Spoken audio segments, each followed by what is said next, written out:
Courtney. At this time, I would like to welcome our parent mentor presenters. Hi, Courtney.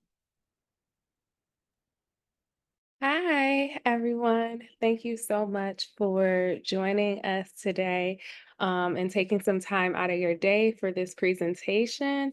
Um, we're so happy to have you here today. Again, my name is Courtney. I'm the regional parent mentor for Northwestern Wayne County. I am a mom of three. I have two elementary age daughters, both with individualized education plans, IEPs, one of whom has received services since she left the NICU, starting off with early on supports.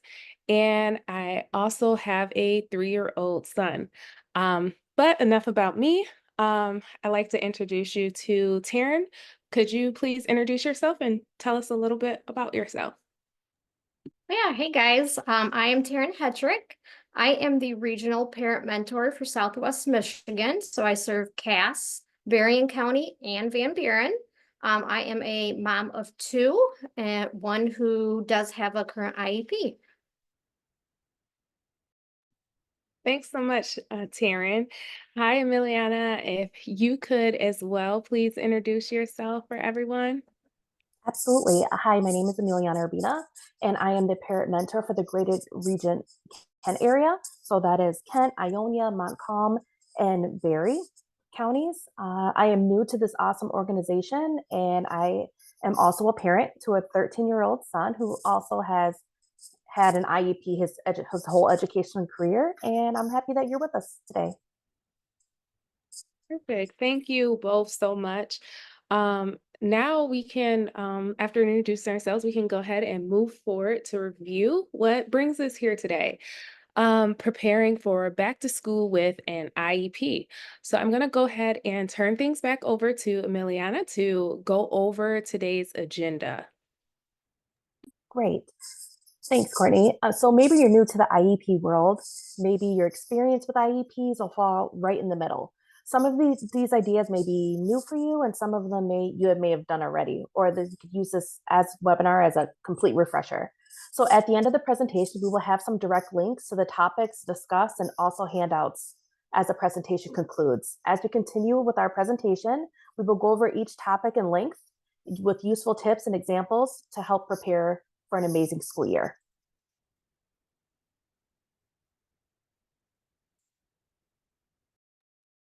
All right, guys, let's get started. Today, one of the topics we are going to talk about is getting organized.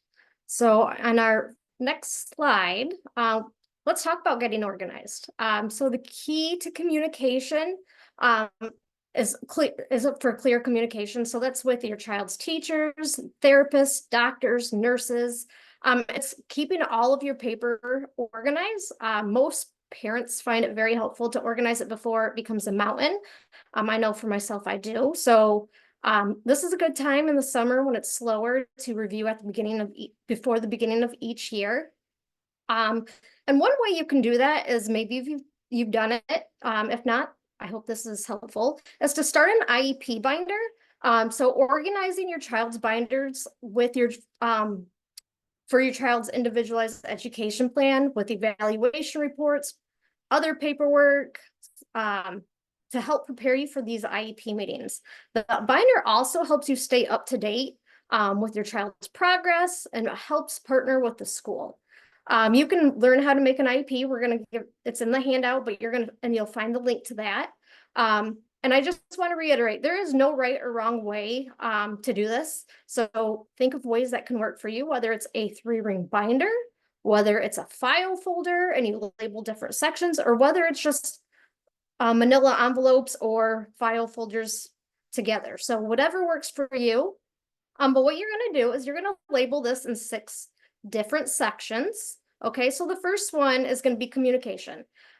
So this is where you're going to want to keep track of all of important information that you have with the school, with your teachers, the therapists. This includes meeting notes and phone calls. This includes letters, important emails. So if it's an email, print them out, and this is where you're going to put them as well. And you're going to put the newest ones on top, so it's easier. You can start a communication log. We do have that referenced in our handouts. Again, printed copies of the emails, putting it in the binder. So that way you can reference in meetings what was said. If you're a techie, put it in you can also keep it in a folder in your email. The second label is evaluations. So start with this with your request for evaluations, the consent for evaluations. Keep all these documents together. And then you're going to want to put school-based evaluation reports. And this is handy too, so you can kind of compare evaluations and the results. If your child has private evaluations outside the school, put that in here too, because that is important.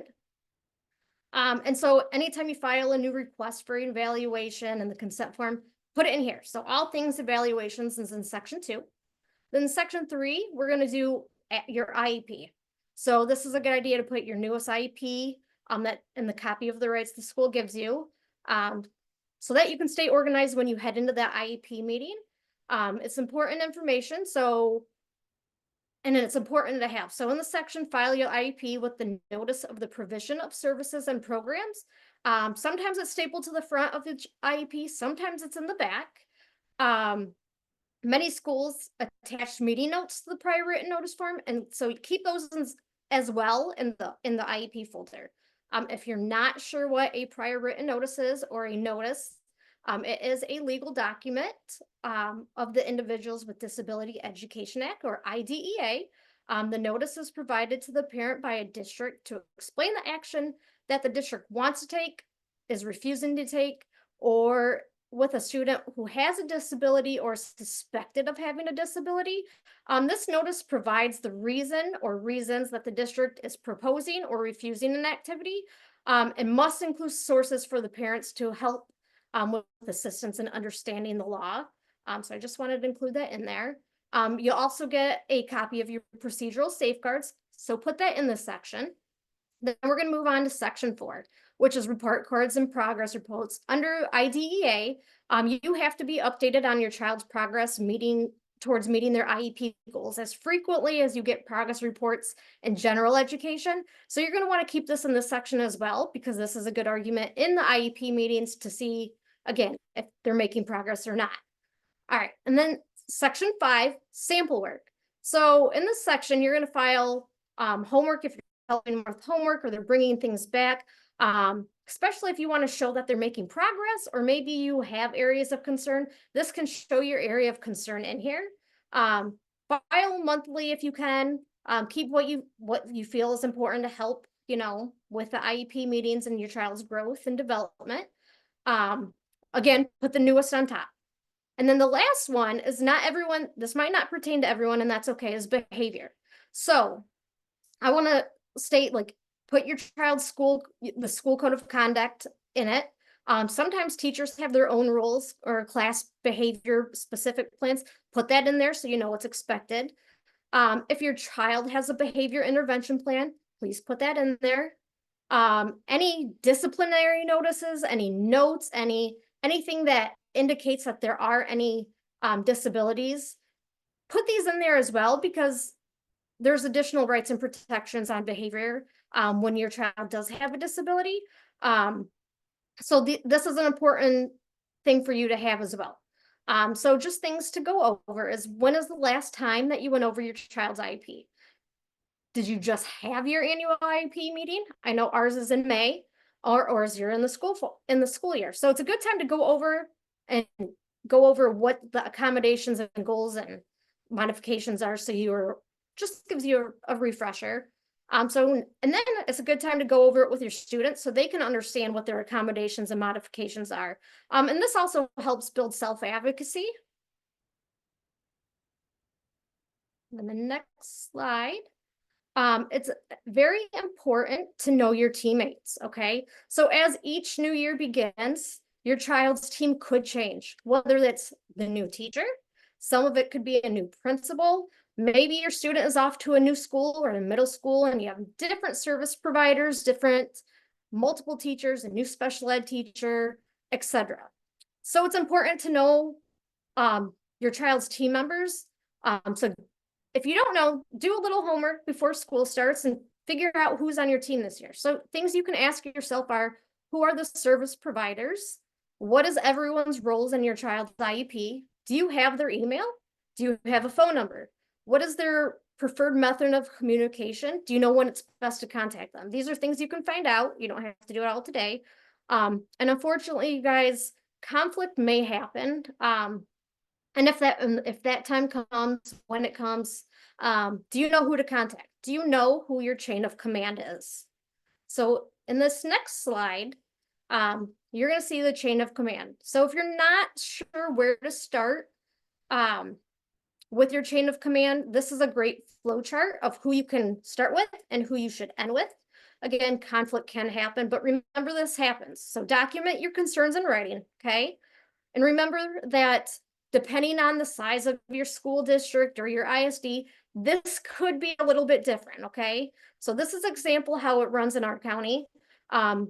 You may not have any district supervisors or an assistant superintendent. However, if you do have questions, please reach out to your regional parent mentor and ask for help or ask if they know who key players are. Chances are we all do, and we can help you navigate that. So as we go through the flow chart, we're going to go from left to right. I want you to take the time and maybe mentally identify who these members are in your school. So let's start with your teachers and service providers. Okay, then we're going to go to your case manager. This is the special ed teacher, the assistant principal or the building principal. Then you can move on to the district special ed supervisor or the regional special ed supervisor. And then there's the director of special education of your ISD. And then the last is the assistant or superintendent of the ISD. And then we have a compliance monitor as well. So that is where you're going to end. Okay. So then we're going to move to the next slide, and we're going to continue to talk ways to get organized. So there's many different ways you can do this. So the way we like to get organized is we use calendars. We now live in a great world where there's different platforms, whether it is the simple pen and paper, whether it's a planner, whether it's a wall calendar, digital. What is easiest for you? What is easiest for your family? There's many, for techie families, there's free apps on Google or Android or iPhone, whatever you work, or there's planners, magnetic calendars. So what I encourage you to do as a good way to get organized is to take time prior to the start of the year when they release the school schedule, fill out all these dates, write down when the first day of school is, half days, spring and Christmas vacation, parent teacher conferences, open houses, last day of school, all these important events. Keep track of roundabout when your IEP meeting should be, so then you can stay on top of when you need to block off a set time for that. Help your child get organized by organizing their backpack, folders, binders. If teachers are okay with a communication log, purchase a notebook, or maybe you want to create your own log if you're whatever works best. Make sure that's put in the backpack. And this is also something, don't assume that your teacher is going to be okay with it. You can ask if this is something they're willing to do it, but just don't assume. I know when speaking with Courtney, she said that she likes to use an Apple calendar so that she can sync and share it with her family members, and that helps her with that extra support. And Emiliana, she takes a look at the yearly calendar and just references as important dates. She notices when the half days occur, when the IEP meetings are, and she gets proactive so she knows to keep those dates available.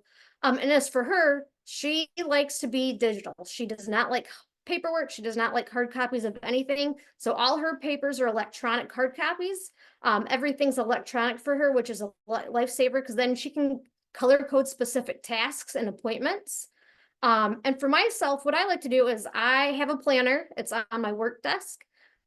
It's my holy grail. So I will keep personal, business, family, everything there. And then we keep a wall calendar on it's magnetic on our refrigerator. So that it's a visual calendar for our kids. So they know what's up and we can work through certain things like half days are a trigger for us. So we work through these things. So those are some ideas to stay organized. All right. And then what we're going to do is we're going to talk about on our next topic, back to school, is a student snapshot. So we just talked about binders, which is a great way to be organized. But another way is creating a student snapshot. I don't know if you've ever heard of them, So we're going to talk about and give a little bit of different examples because maybe one works for you. So find out what works best for you. Okay. So next, what's important is you are a important member of your IEP team. Okay. You are a member as well. So it's important for you to reach out to staff for the team, introduce yourself with an email, show your face as much as possible and be involved. The IEP team should know your face if you're attending IEP meetings, but it's never a bad idea to just check in and say hello. Okay. And then obviously next, it's important for the staff to know your child. As a parent and caregiver, you know your child best. Okay. What makes them thrive? What are their likes? What are their dislikes? What are their struggles? And a great way to help the team understand. So creating the student snapshot is easy. And we're going to give you 3 different examples. So the next slide, I want to show you what I use. And if you like this, there is a handout. As the expert on your child, you are able to provide valuable information with the people who are going to interact with your student day to day, all day. Some school staff members cannot attend the IEP meetings. Some will have the opportunity to do that. And this is a great way, instead of sending that lengthy email, you can summarize it. So get specific. You can make this fun. And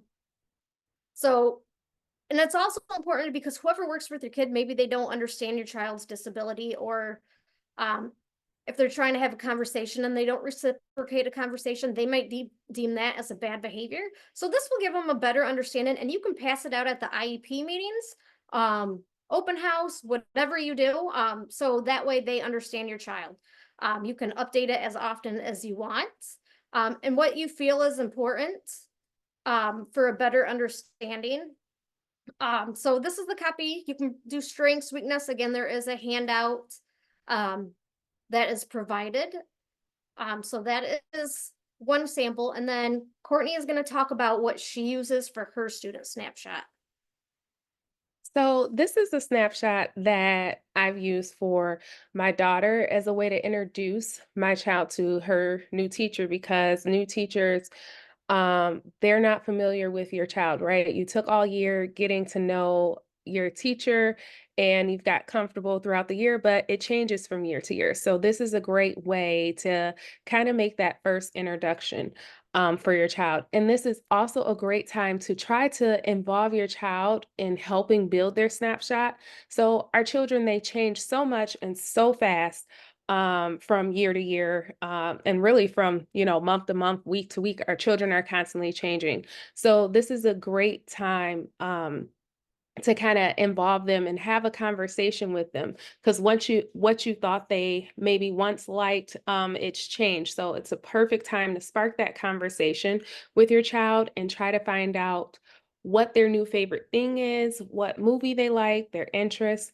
And this is a time, I look at it as well as let your child shine, as well, by highlighting their strengths, because everyone shines differently and uniquely, and this is the time to highlight that. So what is your child really great at? Like for my daughter, she's able to put together puzzles really fast. So whatever your child's strengths are, make sure that you're highlighting that in this, because that's something great for the teacher to know, even something as simple as that, right? Because it can transpose into other things in the classroom or something that the teacher may be able to use. So you really want to make sure that you highlight those strengths for your child and what is unique about them and what their strengths are, and really play to that within the snapshot. And like I say, this snapshot will be available in our handouts if this is a snapshot that you would like to use. And then I'm going to give it over to Emiliana, and she's going to talk about how she does her snapshot for her child. Yeah. Hi. So I usually start the year off at the beginning of every school year. I connect with my son's IEP team and the team members. So this can include his homeroom teacher, his special education teachers, the building education director. I get everyone in on an email, and I introduce myself along with my son. So throughout the year, I clearly communicate at the beginning what my son's strengths and possible opportunities for growth. I express my concerns in this email if I have any at the moment, which usually I do, and questions that the team may have. So I keep an open and honest communication. I know that the education staff is really busy, so I ask how they would like to communicate and to communicate effectively. So if it's via email, if it's phone calls, if it's text messaging, I usually ask that in the email. And I definitely make sure to let them know with just in case of a medical emergency. I know that they're aware, but to call me as soon as possible and directly. So I believe in all forms of communication, and I believe that this introductory email sets you as a parent or a caregiver the tone of a standard of communication that you would like to have throughout the year. So I commit to sending a note as soon as I have the teacher's email. And in contact information, I'm clear on what I would like to speak about and as I'm introducing myself. And I tell them what I want them to know. And if I give them an idea of what is working at home, just in case if my child does have some problem behaviors. And I create an open and meaningful dialogue. So I will move on to the next slide, please. So this is back to school, and this is the parents practicing self-advocacy. So we know that self-advocacy in special education is a crucial key component for ensuring that your child with a disability or disabilities receive the support and accommodations they need to succeed academically and socially. So here are some strategies for all parents and caregivers to practice self-advocacy. So just to make sure that you know your rights. So you educate yourself in your rights, and under the Individuals with Disabilities Education Act, also known as IDEA, or Section 504 of the Rehabilitation Act, and we understand what accommodations and services your child is entitled to and receive. Understand the needs. So take the time to understand your child's strengths and weaknesses, as well as how your child's disability affects their learning and daily life. The self-awareness that will help you articulate their needs effectively will get you heard. Develop communication skills, and so that's going to practice in expressing your needs and your child's needs clearly and assertively. This includes learning how to discuss your child's disability, accommodations, and any challenge that they may face in a child's constructive manner. So we want to make sure that we establish and build relationships. So we want to make sure that they're positive relationships within the child's teachers, counselors, special education. Again, this is all the school staff. They can be important allies in advocating for your child and your child's needs. So keep an open lines of communication. This is why that introductory email is pretty important. Also the snapshots that Courtney and Teryn spoke about. And we want to make sure that we participate in meetings. So attend the IEP meetings, actively participate in discussion, attend the PAC meetings that your child has at their school, discuss your child's goals and progresses with the team, and make necessary accommodations. And prepare advance and make sure you bring notes. I know that I usually have a notebook that I usually bring to all these meetings, and I label them with weaknesses and opportunities for growth, and we discuss those as well. So continuing on to self-advocacy, again, we're going to set goals, seek help when needed, be persistent, and document everything. So to let it go a little bit more in detail with that. So with your child's support team, and we want to make sure that we set realistic goals based on their strengths and challenges. Advocate for the goals that are meaningful and relevant to your child's educational and personal growth. Track the data. If you don't have data, then it didn't happen. So seek help when needed.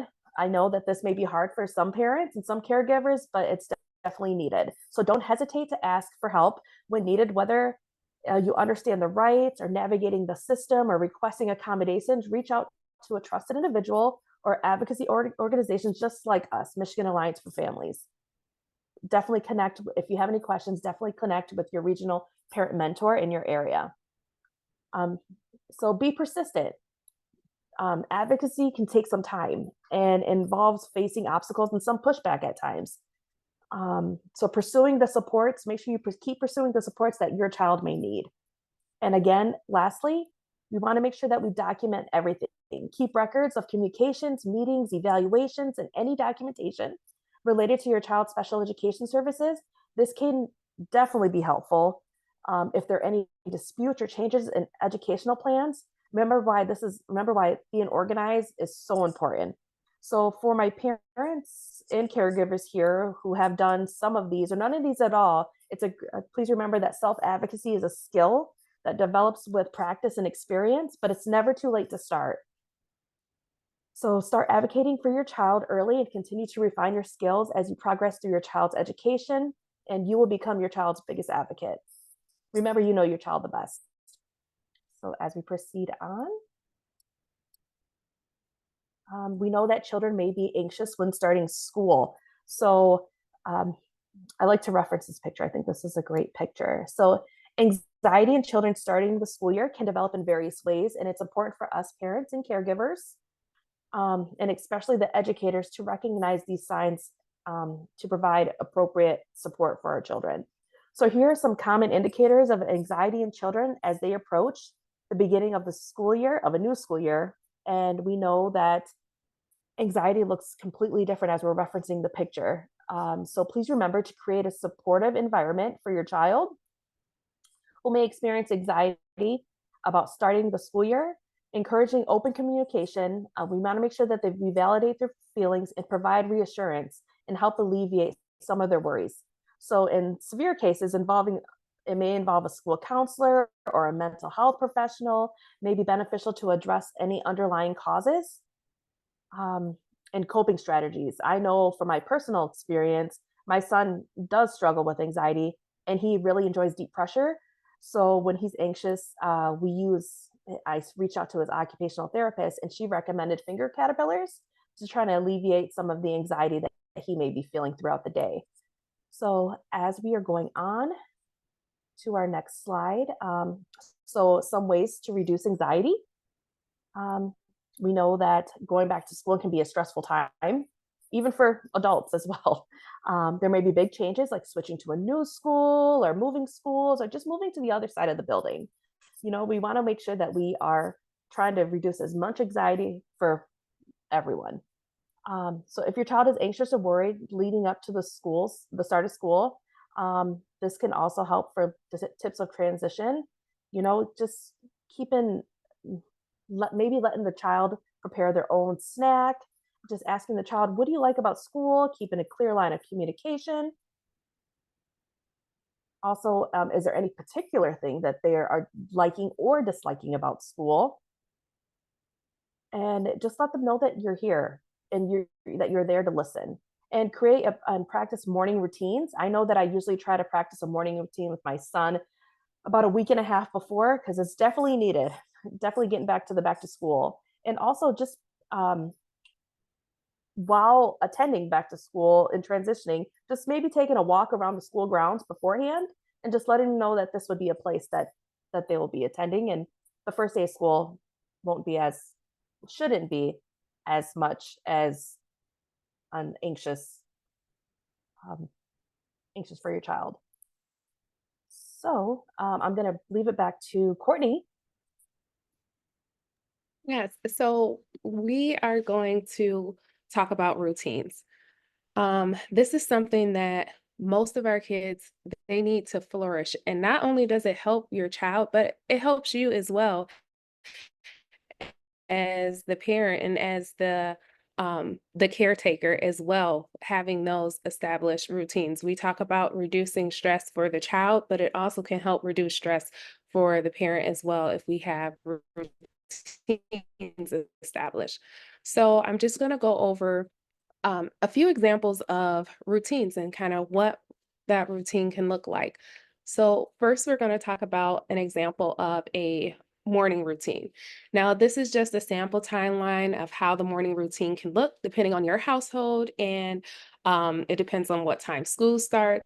And you want to factor in as well, how far away is the school from your home? Is your child being dropped off at school, or do they ride the bus to school? Because those can be factors as well when establishing a routine. So we can look at something, so first thing, 7 a.m., we wake up. Then we have breakfast at 7:30. 8 o'clock, we put our lunch in our backpack, we get dressed, we brush our hair, do our teeth. And then 8:30, we want to make sure that we leave the house so that we're not late, and 8:45 arrive at school.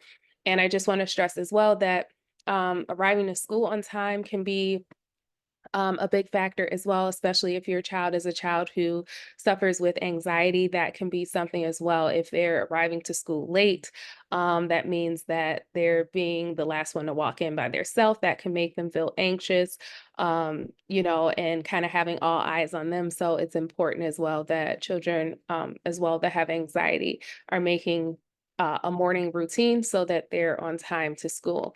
And then we want to talk about as well after school routines. That can be just as important. Having a routine for your child when they get home is very important, as they've tried so hard all day at school. And sometimes once your child is home, they just, as I like to say, let it all out, right? Because they're now back to their safe space again. So having a routine to help keep them regulated in the afternoon is just as important as the routine to start them off in the morning for a successful day.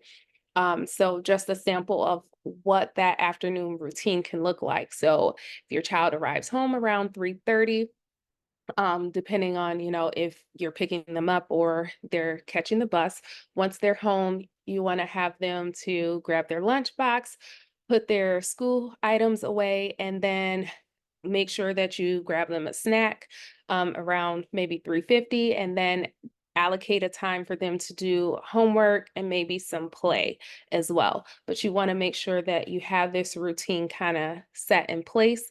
And then we also want to have in place a evening and nighttime routine as well.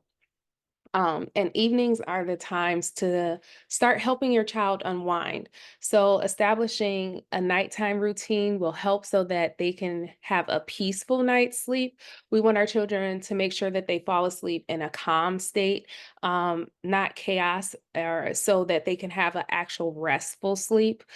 So bath time in my house is kind of the calm down time for my kids. So first we have dinner 5 o'clock, and then around 6 o'clock we start picking out our clothes for the next day so that we can have that established and do bath time. And then I let them pick out a movie, but I also monitor what kind of movie and what they watch before they go to bed so that it's restful and not too hectic. And then lastly, I'll have them brush their teeth for the night and kind of tuck them in to bed. So that's just kind of a sample of how that nighttime and some routines can work for your house. But of course, you want to tailor it for what works for your house.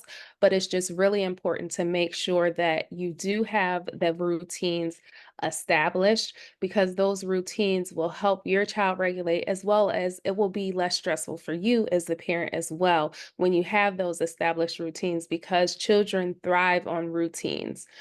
So it's really important um, to have that. And then I'm going to turn it over to Teryn again, and she's going to tell you about how to get involved. Yes. So, okay. I want to talk about getting involved. Okay. And again, when we talk about getting involved, I know as for myself, and a lot of moms, we think we're super parents, right? Super moms. Um, please don't take what we're going to talk about. Take what you feel like you want to do, whether it's, just as simple as helping out with homework or even being, you know, on a local pack. So, as a parent, it's very important. Your input is very important, and valuable, and being involved in your child's education and understanding your child's education is also very important as well. Your family, whatever your role as parent or family involved, it can happen in a number of ways. Whether that's helping them with homework, to going to school events at your school, participating in your child's IEP meeting, or to serving on an advisory group or a committee. You know your child best, okay? So your input to their education is very crucial and important. You know how he or she learns best, what is easy, what is hard, what works, what doesn't work.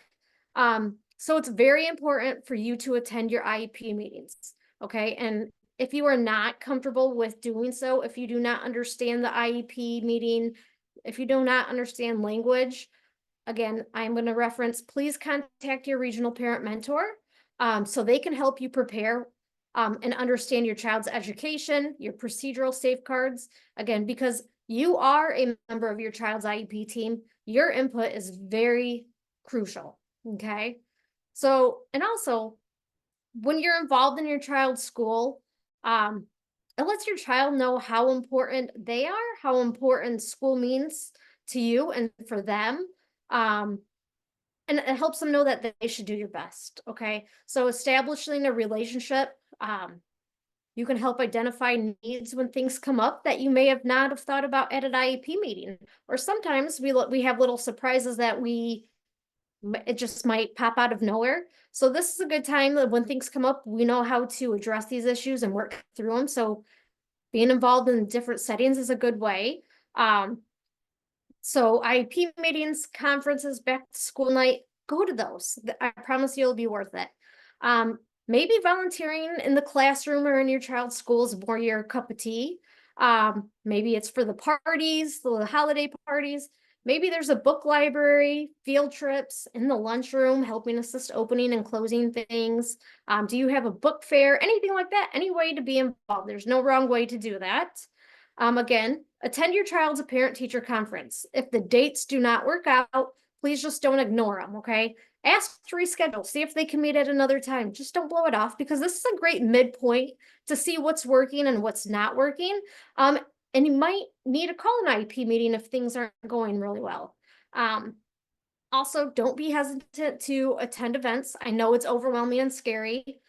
Trust me, because I'm there, I've been there. But it's also a good way to be involved, to meet other staff that you may not meet otherwise. And also it gets you familiar with building, and you never know who you're going to meet. Maybe there is a parent there who feels in the same way you do, who feels, like this is scary, this is overwhelming. Maybe you guys meet and you connect, and now you have a new friendship, a new bond, a new alliance, and you have just another support in your life. And chances are your kids are going to like it as well. Another way to be involved, again, if this is not your cup of tea, it's okay. Maybe you are a parent who likes to be in committees, so find out what committees are at your school. Have you considered joining your local parent-teacher organization group, or PTO or PTA? Your parent advisory committee, an LICC, which is for early on, and then there's other committees like SEAC.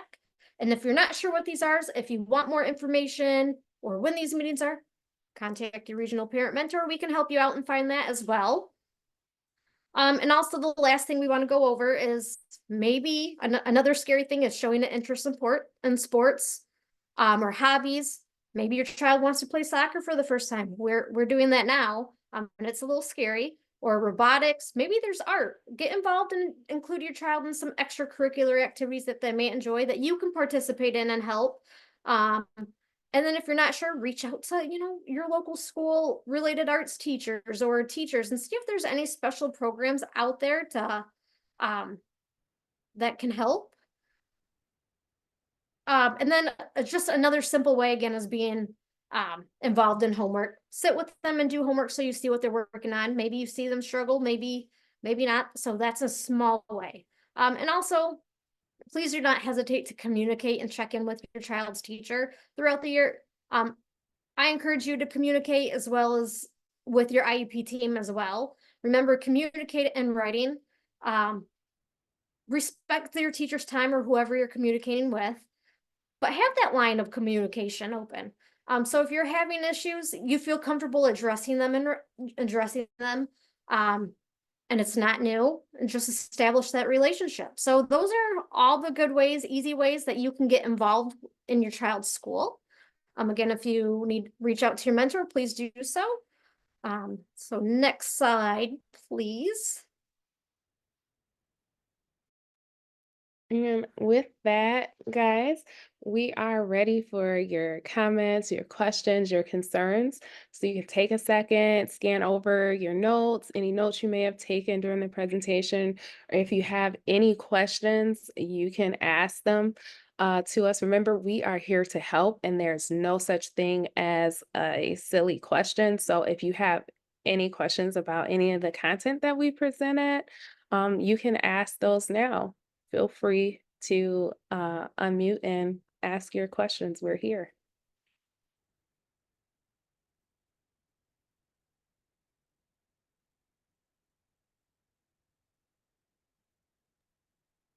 I'm not seeing any chat questions in the chat yet, but we can leave the chat open and give folks a chance to type in their questions for this presentation. Everybody is on mute, so you'll have to type in the chat.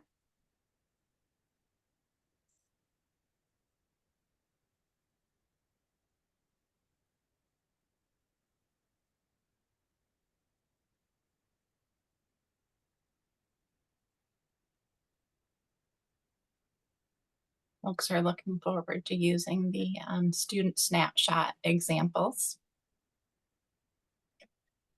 Question, how do these tips apply to secondary level students?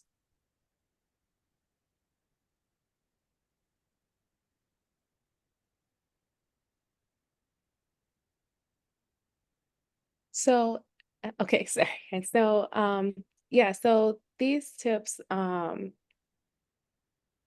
yeah, can apply across the board as far as for anything with scheduling, um, as far as for scheduling and keeping things in intact. It really helps all of us, and it helps throughout adult life as well, whether disability or not. So those are just some tips, really, kind of for life that they can be applied to.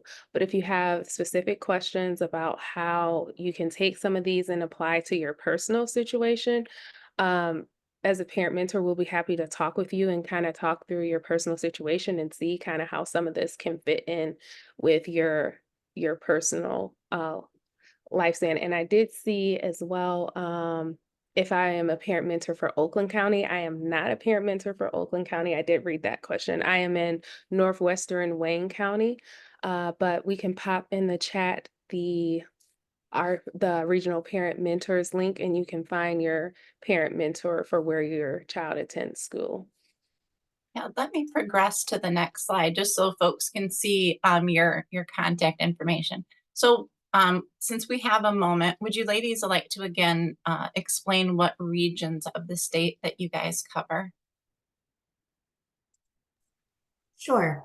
I am Emiliana and I cover the greater region, Kent region. So that covers Kent, Ionia, Ottawa, Montcalm, and Barry counties. And I am Teryn Hetrick. So I am the Southwest Regional Parent Mentor. And I cover Cass, Van Buren, and Berrien County. And again, I'm Courtney. I am in Northwestern Wayne County. Wayne County is pretty large, so I do have two other colleagues that cover Wayne County with me. I cover the area such as Romulus, Belleville, Plymouth, Canton, Northville, Redford. That is my area in Wayne County that I cover. There was a question that came in concerning like more specifically how to help students with anxiety as they head back to school. And I'm going to give a shout out and paste the link in the chat to an upcoming webinar with ACMH, the Association for Children's Mental Health. They have a webinar and they're really the experts on mental health. So I would encourage folks to attend that session if you are able.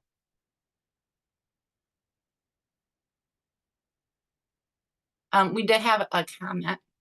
Courtney, the routines are good suggestions and a reminder to parents that we should start those routines now. So we have time to get used to our earlier times. Because for a lot of kids, 1 week just isn't enough. We need to start practicing these routines earlier.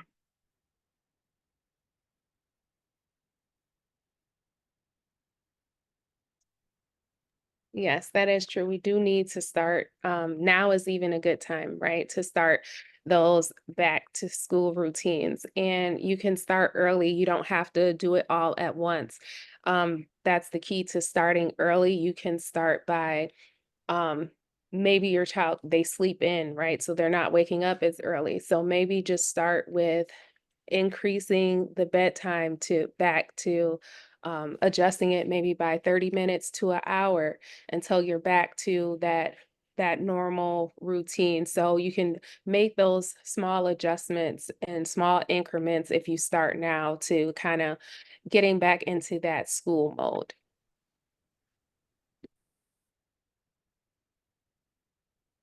All right, ladies. Well, thank you so much for your time today. I hope folks will join us again next Wednesday, the Wednesday after that, and the Wednesday after that, for all 4 of our return to school webinars taking place Wednesdays at noon. Again, I posted the link to the follow-up survey in the chat. You can click on that. We appreciate your feedback. Thank you, Teryn, Courtney, and Emiliana. Michigan Alliance for Families is an IDEA grant-funded initiative of the Michigan Department of Education, Office of Special Education, and Michigan's Federal Parent Training and Information Center, funded by the U.S. Department of Education, Office of Special Education Programs.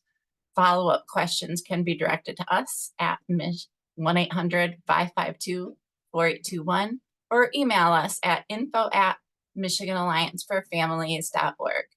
A recording of this presentation